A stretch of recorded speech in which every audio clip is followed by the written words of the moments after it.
Hello students, welcome to your classes Rakshe classes. आज आपण बघणार आहे टाइप्स ऑफ अकाउंट. 11th मध्ये खूप इम्पॉर्टंट टॉपिक आहे. आपल्याला काय करायचं आहे, अकाउंटचं क्लासिफिकेशन करायचं आहे. अकाउंट्स म्हणजेच काय, आपण जे बिझनेस करतोय ते बिझनेस मला काय करायचं आहे, रेकॉर्ड करायचं आहे. अकाउंट्स म्हणजे बिझनेस रेकॉर्डिंग एक लँग्वेज आहे. आता लँग्वेज रेकॉर्ड करण्यासाठी तुम्हाला बेसिक रूल माहित पाहिजे. ते रूल्स कोणते आहेत ते बघा. त्यामध्ये फर्स्ट आहे टाइप्स ऑफ अकाउंट. तुम्हाला अकाउंटचं क्लासिफिकेशन करायचं आहे. अकाउंटचं क्लासिफिकेशन कसं करणार आहे बघा. तुम्ही बोर्डवरती लिहिलेलं आहे टाइप्स ऑफ अकाउंट्स और classification of accounts. Types of accounts मध्ये 3 मेजर टाइप होतात. फर्स्ट आहे पर्सनल अकाउंट, नेक्स्ट आहे रिअल अकाउंट आणि लास्ट आहे नॉमिनल अकाउंट. आता हे जे अकाउंट्स आहेत हे आपण फर्दर क्लासिफाय करू की पर्सनल अकाउंट मध्ये काय येतं, रिअल अकाउंट मध्ये काय येतं, नॉमिनल अकाउंट मध्ये काय येतं. फर्स्ट आहे पर्सनल अकाउंट. पर्सनल अकाउंट मध्ये ऍज द नेम सजेस्ट, नावात काय लिहिलंय बघा, काय मेन्शन केलं त्यांनी, पर्सन. म्हणजे तुम्ही काय कव्हर करता, पर्सन. पर्सनचं मिनिंग काय असतं की एक व्यक्ती, हो, की ज्याला नाव असतं, की जो काय करू शकतो, अग्रीमेंट करू शकतो, कुणाला हायर करू शकतो, कुणाला पेमेंट करू शकतो, तुम्ही काय परचेस करू शकता. तो जो पर्सन आहे तो आपण यामध्ये कव्हर करतो. म्हणजे फर्स्ट आपला जो पर्सन आला त्यामध्ये आपण लिहू शकतो, पर्सन मध्ये जो येणार आहे तो झालाय नॅचरल पर्सन. म्हणजे एक्झाम्पल मी सांगतो ते यामध्ये फर्स्ट अकाउंट आपण क्रिएट करूया. एक्झाम्पल वाईज घेतला मी राम अकाउंट. ठीक आहे. पर्सनल अकाउंट मध्ये मी आपण कोणतं घेतलं, नॅचरल पर्सन, राम अकाउंट. ठीक आहे, राम अकाउंट झालं. Next second Radha account. बर, हे झालंय नॅचरल पर्सन. नॅचरल पर्सन म्हणजे काय, तुम्ही, आम्ही. आपण कोण आहे, नॅचरल पर्सन आहे. बाय नेचर आपण काय आहे, पर्सन आहे. हे फर्स्ट टाइप झालं माझं natural personal account. Personal account मध्ये नॅचरल. आता नेक्स्ट काही पर्सन असे असतात जे पर्सन म्हणून तर क्रिएट झाले पण ते नॅचरल नाहीये. म्हणजे एक्झाम्पल काय, जसं आपल्याला नाव आहे बघा. आता मला नाव आहे, तुम्हाला पण काही नाव असेल, तसं शाळेला पण नाव असतं बघा. त्यानंतर बँकला पण नाव असतं, काही इन्स्टिट्यूशनला पण काही नाव असतं, कंपनीजला पण काही नाव असतं. ते पण काय झाले, पर्सनच झाले. तर ते पण काय करू शकतात, ते काही प्रॉपर्टी परचेस करू शकतात, काही पेमेंट करू शकतात, काही अग्रीमेंट करू शकतात. जसं मी लाईट बिल पे करतो तसं ते पण लाईट बिल पे करत असतील. मग तो जो दुसरा टाइप झाला पर्सनल अकाउंट मध्ये त्याला म्हणतात आर्टिफिशियल पर्सनल अकाउंट. कोणतं झालं बघा बरं, आर्टिफिशियल. आर्टिफिशियल म्हणजेच काय की कृत्रिम व्यक्ती आहे. कृत्रिम म्हणजे आपण काय म्हणू शकतो की person who is created by the law, ज्याला ऍज पर लॉ काय झालंय, मान्यता मिळाली की ती पण एक पर्सन आहे. मग त्यामध्ये काय येऊ शकतात, मग त्याचे एक्झाम्पल आपण घेऊया की मॉडर्न हायस्कूल. हे झालं आर्टिफिशियल पर्सन. किंवा दुसरं आपण घेऊया स्टेट बँक ऑफ इंडिया. ठीक आहे, हे झालं.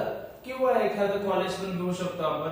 तिसरं कॉलेजचं कोणतं नाव घेऊया, बरं, कॉलेजचं नाव इथे घेतो मी FC कॉलेज, फर्ग्युसन कॉलेज. ठीक आहे, झालं. हे झालं आर्टिफिशियल पर्सन. आर्टिफिशियल पर्सन मध्ये मी काय कव्हर केलं, जे नॅचरल पर्सन नाहीये पण त्याला ऍज पर पर्सन म्हणून काय ऍज पर लॉ मान्यता दिली, त्याला आपण काय म्हणतो, आर्टिफिशियल पर्सन. आता लास्ट पर्सनल मध्ये येतं, त्याला म्हणतात representative personal account. Representative personal account. आता रिप्रेझेंटेटिव्ह म्हणजे काय असतात, तर रिप्रेझेंटेटिव्ह याचा अर्थ आहे ते रिप्रेझेंट करताय पर्सनला. म्हणजे जेव्हा तुम्ही बँकेतून लोन घेता, ते त्या पर्सनच्या नावाने असतं. किंवा जेव्हा तुम्ही एका पर्सनला ऍडव्हान्स देता तेव्हा ते पर्सनच्या नावाने देता. किंवा ऍडव्हान्सलाच काय दुसरं नाव आहे, प्रीपेड पण म्हणतात, ऍडव्हान्स ऑब्लिक प्रीपेड. किंवा तिसरं जे याच्यामध्ये एक्झाम्पल घेऊ शकतो आपण, आउटस्टँडिंग म्हणजेच काय, जी मला अमाऊंट मिळाली नाही, मग कोणाकडून नाही मिळाली, तुम्ही त्याचं नाव रेकॉर्ड करता.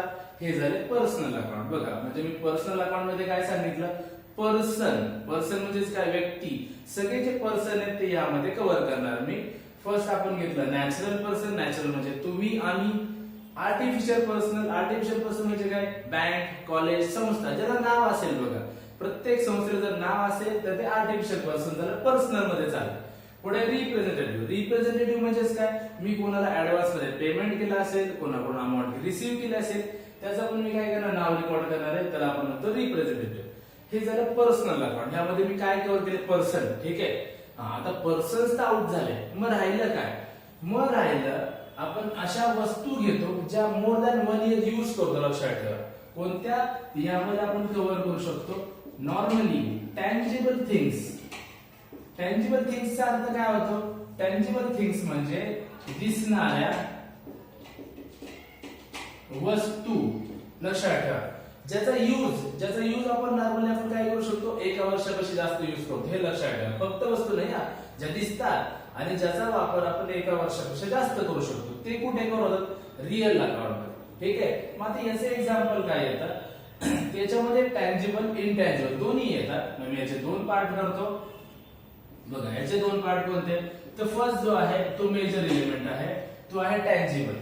टँजिबल वाला पार्ट यामध्ये जास्त असेल. मग अशा कोणत्या वस्तू ज्या टँजिबल दिसतात, स्पर्श करता येतात आणि आपण 1 वर्षापेक्षा जास्त यूज करतो? तर बिझनेस मध्ये अशा ज्या वस्तू आहेत त्याचं बेस्ट एक्झाम्पल आहे, फर्स्ट आहे फर्निचर. बघा मी समजा एखादा बिझनेस स्टार्ट केला असेल तर मी काय परचेस करणार? फर्निचर. आणि ते फर्निचर काय करणार? यूज करणार 1 वर्षापेक्षा जास्त. हे झालं फर्निचर. पुढे काय असेल? कॅश. समजा माझ्याकडे कॅश आहे, ती कॅश काय करू शकतो मी? 1 वर्षापेक्षा जास्त यूज करू शकतो. कॅश झाली. नेक्स्ट आहे बिल्डिंग. बघा हे जसं बिल्डिंग, त्यानंतर अजून काय होऊ शकतं? मशिनरी. हे सगळे कोणते एक्झाम्पल झाले? रिअल अकाउंटचे. रिअल म्हणजेच काय? Tangible things which can be seen, which can be touch. दिसणाऱ्या वस्तू ज्या आपण 1 वर्षापेक्षा जास्त यूज करू शकतो. लक्षात ठेवा. ठीक आहे. हा कोणता पार्ट झाला माझा?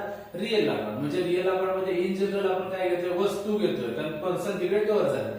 आता यात काही इनटँजिबल पण कव्हर होतात. आता इनटँजिबल म्हणजे काय असतं बाबा? इनटँजिबल म्हणजे अशी वस्तू जी दिसत नाही. बरं हे काय असं की जे दिसत नाहीये पण त्याचा फायदा 1 वर्षापेक्षा जास्त होतो? त्याचं बेस्ट एक्झाम्पल आहे. बेस्ट एक्झाम्पल आहे त्याचं पेटेंट. आता पेटेंट तुम्हाला एक्सप्लेन करण्यासाठी तुम्ही एक मराठी पिक्चर बघितला असेल, ते धक्का बघितलाय? त्यामध्ये तो मकरंद काय दाखवलेला असतो? मेकॅनिक दाखवलेला असतो. तो एक काहीतरी पार्ट बनवतो ज्याने काय होतं? पेट्रोलची काय होते? सेव्हिंग होते. तो पार्ट त्याचा मित्र काय करतो? पेटेंट करून ठेवतो. आठवतंय का? आणि मग नंतर पिक्चरच्या शेवटी तो मकरंद काय होतो? करोडपती होतो.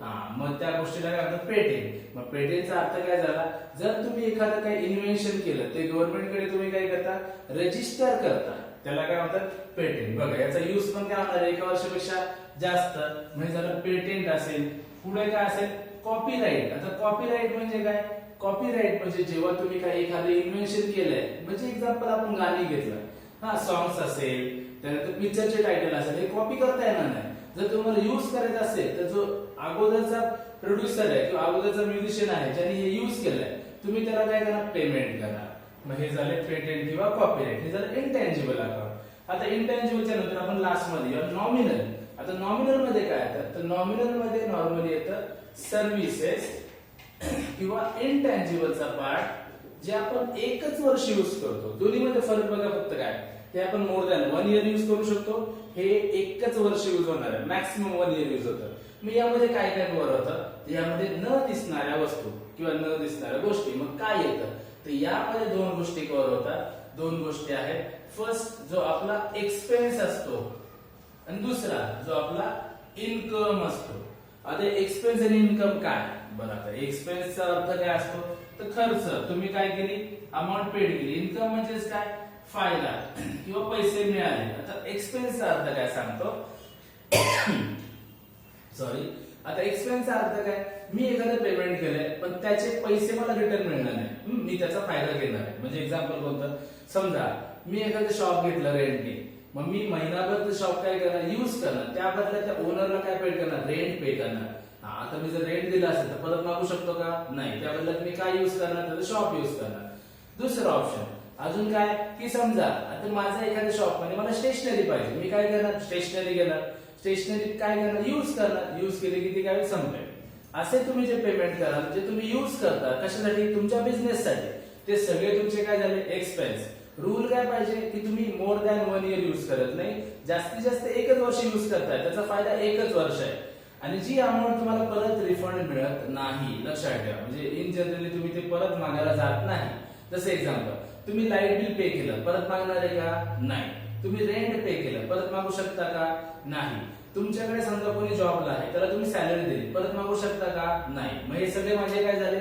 एक्सपेन्सेस झाले. मग यामध्ये एक्झाम्पल देतो मी, सॅलरी, त्यानंतर काय रेंट पे केलं मी, अजून काय असेल इलेक्ट्रिसिटी, अजून काय येऊ शकतं बघा बरं. तुम्ही काय युज करता?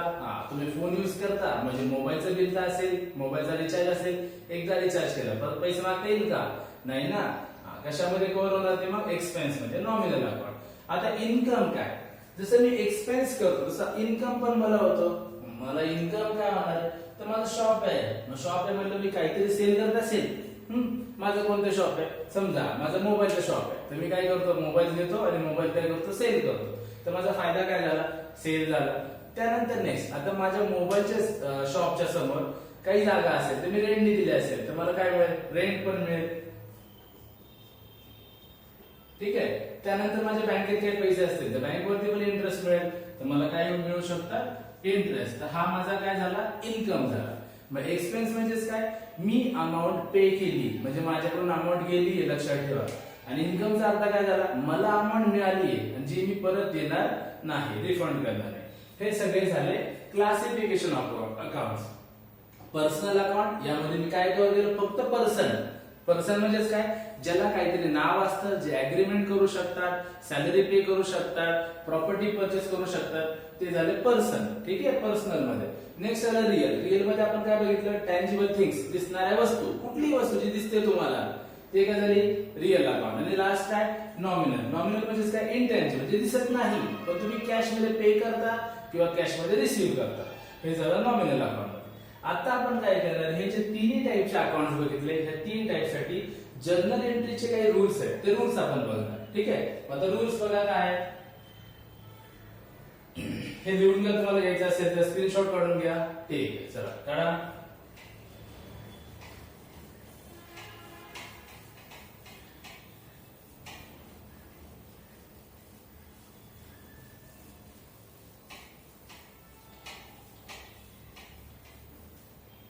आता आपल्याला रूल्स बघायचे. मग रूल्स जे आहेत, रूल्स फॉर जर्नल एंट्री. ठीक आहे. आपले रूल्स काय? तर जर्नल एंट्री म्हणजेच काय? जे ट्रान्झॅक्शन झालं. ट्रान्झॅक्शन म्हणजे काय? व्यवहार, ज्याच्यामध्ये काहीतरी एक्सचेंज झालाय, ते आपण काय करतो? रेकॉर्ड करतो एका मेथड मध्ये. त्या मेथडला आपण काय म्हणतो? Journal entry. आता जर्नल एंट्री करताना आपण काही नाव डेबिटला लिहितो, काही नाव क्रेडिटला लिहितो. हीच आपली मेथड आहे, बरोबर? म्हणजे मी काही वर्डिंग डेबिटला लिहिणार, काही नाव क्रेडिटला लिहिणार. फर्स्ट नेहमी कोणतं लिहायचं असतं? डेबिट लिहायचं असतं. बरं, मग त्याचे रूल्स काय? तर रूल्स आहेत बघा. फर्स्ट अकाउंट कोणतं आहे? Personal account. त्याचे रूल काय? याचा रूल आहे डेबिट इज रिसिव्हर. ठीक आहे. रिसिव्हर म्हणजे काय? घेणारा, लक्षात ठेवा. आणि क्रेडिट इज गिव्हर. गिव्हरचं मिनिंग काय होतं? देणारा. बरं, हे झालं काय? Personal account. आता याचं आपण एक्झाम्पल घेऊ.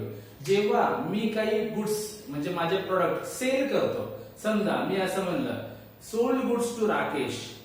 तुम्ही माझे गुड्स कोणाला सेल केले? राकेशला. राकेश कोण झाला? रिसिव्हर झाला, लक्षात ठेवा. कारण मी सेल केले, त्यांनी रिसीव्ह केले. म्हणजे आपण जेव्हा काही सेल करतो तेव्हा जो पर्सन असतो तो नॉर्मली कोण असतो? रिसिव्हर असतो, बरोबर? आता नेक्स्ट, आता मी काही सेल करणार आहे, त्यासाठी माझ्याकडे पण गुड्स पाहिजे, म्हणजे मी कुठून तरी परचेस पण करणार. मग जेव्हा मी कुठून तरी गुड्स परचेस करतो, example purchase goods from Shekhar. आता मी परचेस केले म्हणजे शेखरने ते गुड्स मला दिले. म्हणजे जेव्हा परचेस करतो तेव्हा जो समोरचा पार्टी असतो तो कोण असतो?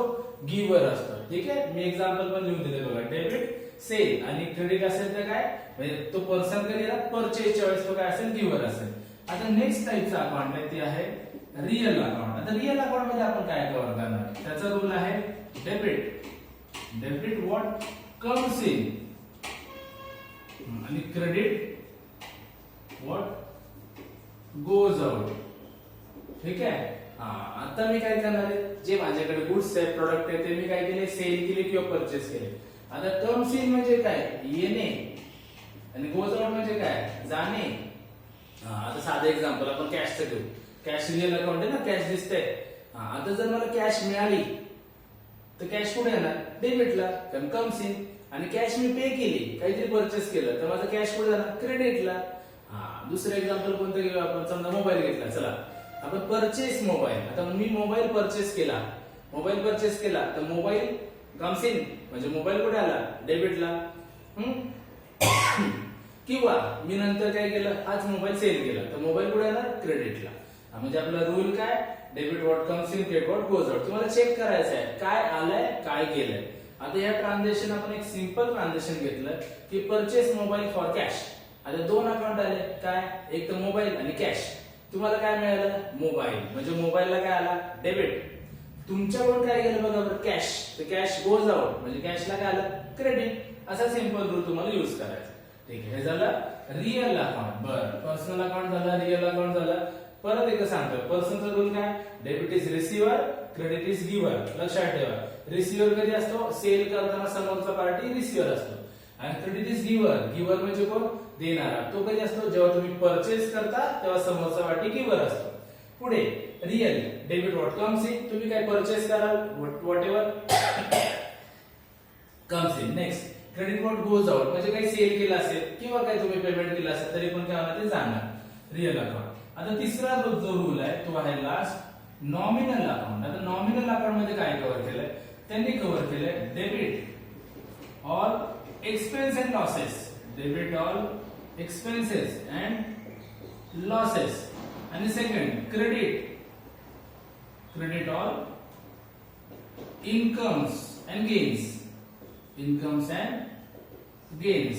आता एक्सपेन्स म्हणजे काय, आता एक्सपेन्स एक्झाम्पल मी काय केलं, सॅलरी पे केली, तर सॅलरी माझा काय झाला, एक्सपेन्स झाला. म्हणजे सॅलरी नेहमी कुठे येणार, डेबिटला. त्यानंतर मी सेल करत गेलो तर सेल माझा काय झाला, इन्कम, म्हणजे सेल कुठे येणार, नेहमी क्रेडिटला. दुसरं आपण परचेस करू शकतो, परचेस पण माझा काय झाला, एक्सपेन्स. मी परचेस नेहमी कुठे येणार मग, डेबिटला. त्यानंतर अजून काय, मी स्टेशनरीचं पेमेंट केलं असेल मग स्टेशनरी नेहमी कुठे येणार, डेबिटला. त्यानंतर अजून काय होऊ शकतं, मी पेट्रोलचा एक्सपेन्स केला तर पेट्रोल पण माझा काय झाला, एक्सपेन्स, कुठे येईल, डेबिटला. मग हा झालाय आपला नॉमिनल अकाउंटचा rule, debit all expense and losses, credit all incomes and gains. म्हणजे जर तुम्हाला एक्सपेन्स झाला, तुमच्याकडून अमाऊंट गेली, तर तो जो नाव आहे, ते जे नाव आहे एक्सपेन्स, ते कुठे आलं, डेबिटला. आणि जर तुम्हाला काय अमाऊंट मिळाली, ज्याच्याबद्दल अमाऊंट मिळाली, ते काय झालं तुमचं इन्कम, ते कुठे आलं, क्रेडिटला. हे झाले आपले बेसिक रूल. लक्षात ठेवा, कोणते रूल झाले, जनरल एंट्रीचे बेसिक रूल, जे प्रत्येक टॉपिक मध्ये तुम्हाला युज करायचं. मग तुम्हाला पुढे काय दिले असतील, ट्रान्झॅक्शन दिले असतील, जे ट्रान्झॅक्शन तुम्हाला काय करायचे, ट्रान्झॅक्शन मधून क्लासिफिकेशन करायचं आणि रूल युज करायचे. आता याचं एक एक्झाम्पल घेऊया तात्पुरते बघा, मी 2-3 एक्झाम्पल घेतो, एकच नाही. फर्स्ट आहे मोबाईल परचेस फॉर कॅश ₹10,000 झालं. दुसरं एक सिंपल एक्झाम्पल घेऊ, रेंट पेड रुपीज किती, चला 20,000. आता या ट्रान्झॅक्शन मध्ये तुम्हाला पहिले दोन इफेक्ट शोधायचे, काय आलं काय गेलं. बघा आता मोबाईल परचेस, तर तुम्हाला काय मिळणार, मोबाईल, काय जाणार, कॅश, बरोबर. आता याचं क्लासिफिकेशन करायचं. मग आता मोबाईल कुठल्या अकाउंट मध्ये बाबा, पर्सनल आहे, रिअल आहे का नॉमिनल आहे. तर मोबाईल माणूस आहे का, नाही. मोबाईल वस्तू आहे का, हो आहे, दिसते, म्हणजे मोबाईल काय आलं, रिअल अकाउंट. कॅश माणूस आहे का, नाही बाबा, दिसते कॅश, हो, म्हणजे कोणतं अकाउंट आहे, रिअल. बघा दोन्ही पण कोणते आले, रिअल अकाउंट. दोन्ही कुठलेही अकाउंट येऊ शकतं, काही फरक पडत नाही. मग आता रूल युज करायचा आहे, कोणते अकाउंट आलं, रिअल. मग तुम्हाला रूल पण कोणता वापरावा लागेल, रिअल अकाउंटचा. मग रूल काय, debit what comes in, credit what goes out. आता चेक करा, काय comes in, mobile comes in म्हणजे मोबाईलला काय आला, डेबिट. कॅश काय झाली, गोज आउट म्हणजे कॅशला काय आला, क्रेडिट. मग जर आता मला हे लिहायचं असेल जर्नल एंट्री मध्ये, तुम्ही कसं लिहिणार बघा. तर जो डेबिट वाला आहे त्याचं फर्स्ट हेडिंग लिहायचं, म्हणजे एंट्री होणार मोबाईल अकाउंट डेबिट, आणि जो क्रेडिटला आहे ते खाली लिहायचं एक लाईन सोडून, टू कॅश अकाउंट. आणि मग ह्याचे काय असतील, दोन वेगवेगळे कॉलम असतील अमाऊंटचे. मग डेबिट वाल्या समोर डेबिटच्या अमाऊंट लिहा, क्रेडिट वाल्या समोर क्रेडिटच्या अमाऊंट लिहा. ठीक आहे, हा झाला आपला बेसिक रूल. आणि ते युज करण्यासाठी इम्प्लिमेंटेशन करण्यासाठी एक एक्झाम्पल घेतलं. त्याची जर पुढचे तुम्हाला ट्रान्झॅक्शन बघायचे असतील तर आपल्या चॅनलला सबस्क्राईब करा. पुढचा व्हिडिओ लगेच तुम्हाला ट्रान्सफर होईल.